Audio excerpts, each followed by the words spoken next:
વિચિત્ર મહાદેવના ધામમાં આજરોજ આદિવાસી સમાજના મહાનાયક જયપાલસિંહજી મુંડાની 122મી જન્મ જયંતિ નિમિત્તે એક મીટિંગનું આયોજન રાખે। પોશીના વિજયનગર ખેડબ્રહ્મા તાલુકાના SC/ST તેમજ સમાજના લોકોની ઉપસ્થિતિમાં આયોજક જગદીશભાઈ તરાલ, દુધેશ્વર બંસી, રમેશ ડામોર તેમજ મુખ્ય મહેમાન તરીકે સુપ્રીમ કોર્ટના વકીલ કેવલભાઈ રાઠોડ તેમજ ડેડિયાપાડાના ધારાસભ્ય શ્રી ચૈતરભાઈ વસાવાની ઉપસ્થિતિમાં આદિવાસી સમાજના લોકોએ ભવ્ય સ્વાગત સાથે સંબોધિત કર્યા હતા। ચૈત્ર વસાવાના આદિવાસી સમાજમાં શિક્ષણ તેમજ જાગૃતિ લાવવા બાબતે ધ્યાન દોરી અને સમાજમાં એક નવી સૂર ફૂંકી અને તેમ આહવાન આપતા કહ્યું કે સમાજ એક શિક્ષિત અને જાગૃતતા દાખવવા બાબતની એમના અંદાજમાં એમની સમાજ પ્રત્યે લાગણી દર્શાવતા આદિવાસી સમાજમાં ખુશીનો માહોલ જોવા મળ્યો। ઇન્દ્રેશ મેમન, સત્યપુર ટાઈમ્સ ન્યૂઝ, સાબરકાંઠા।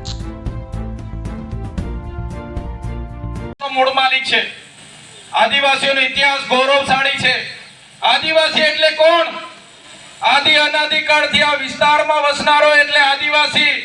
પૃથ્વી પર કોઈ સૌથી પહેલા અહીં પેદા થયો હોય તો એ આદિવાસી પૃથ્વી પર પહેલો આવનારો છે। આદિવાસી સંસ્કૃતિ એ ધર્મપૂર્વી સંસ્કૃતિ છે।